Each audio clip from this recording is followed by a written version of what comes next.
If you're planning on buying a house, especially if you're a first-time homebuyer, you might not know what's included in a property inspection or why you should get one. Hey everyone, my name's Murray. I'm a licensed realtor here in Alberta with the Real Estate One team. In this video, I'll be answering those questions and everything else you need to know about property inspections to make sure that you're comfortable and prepared for this sometimes stressful step in the home buying process. Before I tell you why you need a property inspection, let me explain what a property inspection actually is. A property inspection is an unbiased, non-invasive visual evaluation of the interior and exterior of the property. Now, what does that actually mean?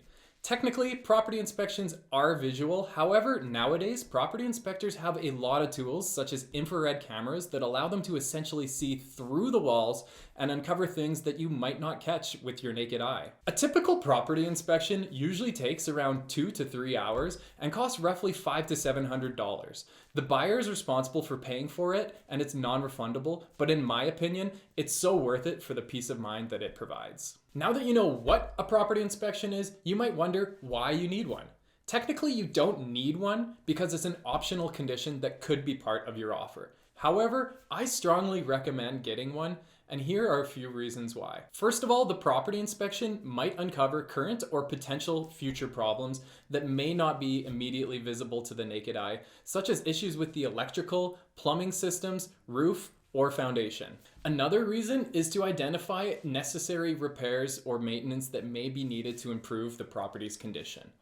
A property inspector may even give you an idea of how much these repairs could cost. Also, it's a fantastic learning opportunity, especially for first-time homebuyers. If you can be there during the inspection, you'll get to learn a lot of things about the home.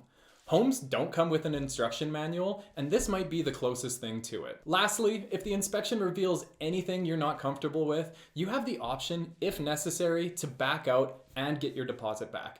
This would be a last case scenario, and I'll explain other options later in the video. A lot of clients ask me if they need a property inspection when buying a new build. The short answer is yes. This is probably the biggest purchase of your life, so the additional cost of a property inspection is worth it in my opinion. Although new homes are typically constructed to meet building codes and standards, they're not immune to defects and issues that may arise during or after construction. I used to live in a new neighborhood, and let me tell you, they put up those houses quick. I'm sure 95% of them are fine, but you have to ask yourself if you want to take that risk. Having a property inspection may potentially save you from costly repairs in the future, or it might not reveal anything, but at least you have that peace of mind that you made the right choice. Another common question that buyers have is what is covered during the inspection. Property inspectors will look at the house from top to bottom, inside and out. However, there's no specific list that they must use, meaning the things that they will look at may vary. A home inspection will usually include an examination of the foundation, basement, roof, attic, heating, electrical, and plumbing systems, as well as the general condition of the structure itself. An inspector will look for poor construction practices and make note of any repairs that might be required or any general maintenance issues. They will also make note of any fire and safety issues that need to be addressed. You get the idea, they cover a lot, and this isn't even a full list. You can always ask beforehand what would and would not be covered during the inspection, so you know what to expect. You will receive a very detailed report within 24 hours that will outline all the findings, positive and negatives, so make sure you go over that.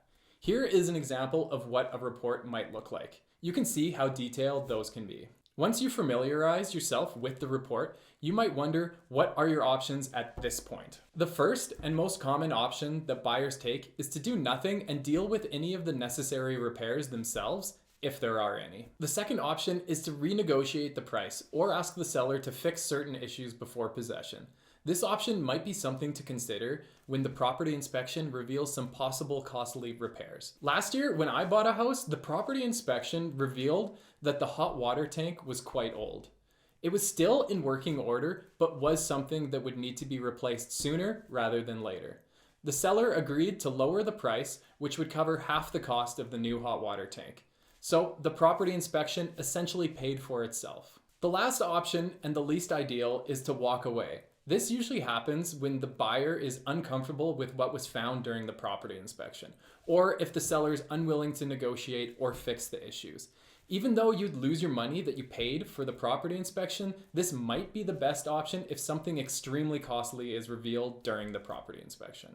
What is a costly repair to one person might not be to another. For example, I had a client who was a former roofer, so when he found a property that checked most of his boxes, knowing that the roof would need to be replaced very soon was not an issue for him at all. Whereas for someone else, this may have been a deal breaker. To find a property inspector, your realtor might be able to recommend a few, but make sure you always do your own research as well.